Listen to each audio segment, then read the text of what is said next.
Welcome to One Chemistry. This is 365 Chemistry series. Organic chemistry questions for you. Here you have pyridine, third position you have chloride. You're reacting with sodamide. You should find what will be the final product.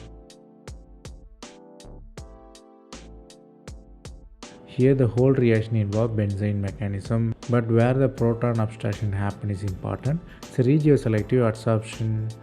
Here the anion can form in two ways, one in second position, one in fourth position. Second position is minor because of lone pair electron repulsion. So major is on fourth position. You have benzene formation. So it's a pyridine system with benzene formation. Then sodamide attacks, two kind of product possible. So the mixture of product is the final product. The concept you have to learn here is anion stability dictates the regioselectivity.